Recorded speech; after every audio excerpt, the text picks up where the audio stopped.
Thank you very much for joining us on the program and a warm welcome. China on Thursday reported no new local infections for the first time since the coronavirus crisis began 3 months ago, reaching what is a milestone in its battle with the deadly outbreak that has upended daily life and economic activity around the world. As governments in Italy, the United States and elsewhere grapple with the pandemic, China has hailed its success as evidence of what can be achieved when a vast top-down bureaucracy is mobilized in pursuit of a single target. If Thursday's numbers are anything to go by, it would represent a remarkable turnaround for the Chinese government and indeed the world. Now, several African countries recorded their first coronavirus cases this week, and case numbers accelerated in many of these countries, with the total on the continent now close to 650. A rapid evolution and worrisome situation there, if you ask me, Bridget. China is ready to actively support and assist African countries in the fight against COVID-19.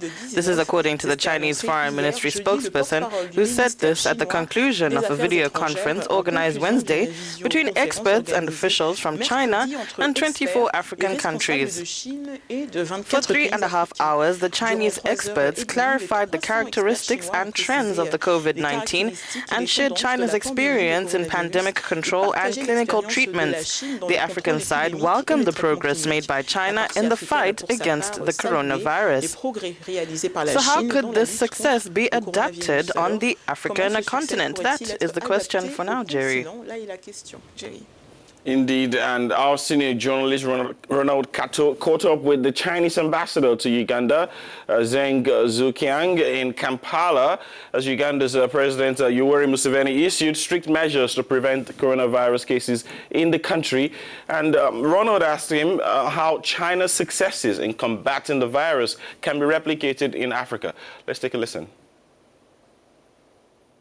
As you know, China was hit by this disease a little earlier than other countries, and we have accumulated many information, many lessons and experiences, and we can share them with all the other countries.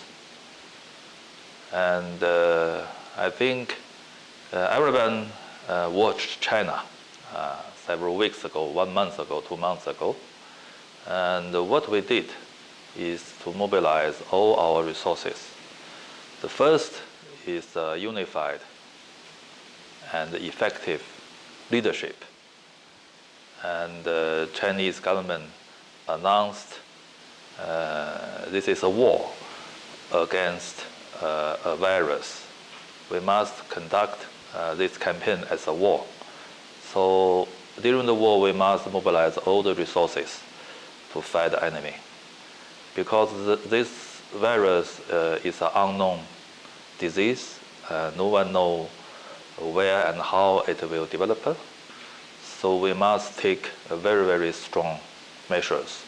As you see, from the very beginning, Chinese government has taken comprehensive and decisive and very strong measures to curb the spread of this disease. And the second experience I think we can share with other countries is quick response. Quick response is very, very important. And the third experience we can share is the frontline medics. We must guarantee the enough numbers of frontline medics to carry out door-to-door, person-to-person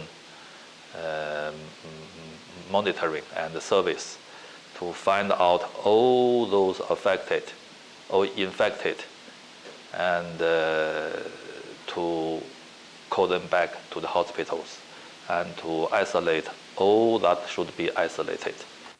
China has sent aid to countries such as Italy and Iran. So Ronald Kato asked if the Chinese government is helping African countries as well. Écoutez la réponse de l'ambassadeur de Chine en Ouganda. China and African countries are already a community of shared future. We have a very close cooperation, and now, I believe if African countries, the situation is very serious in some countries. For example, if those countries hope China to extend helping hand, and China will extend our helping hand to African countries. And I can give you some other information.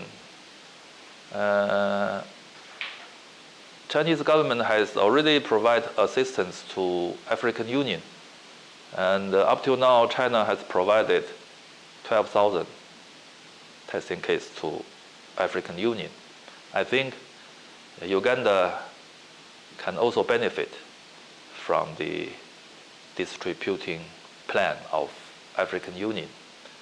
In the same time, some Chinese civil organizations and some Chinese enterprises also do their best to help Africa. As far as I know, there is a Chinese millionaire, is called Jack Ma. Do you know him?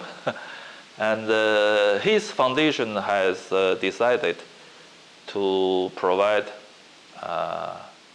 2,000 testing kits to each African country. And for example, if the situation in some African countries is getting worse and worse, and Chinese government will not stand by, we must extend our helping hand to our African brothers and sisters.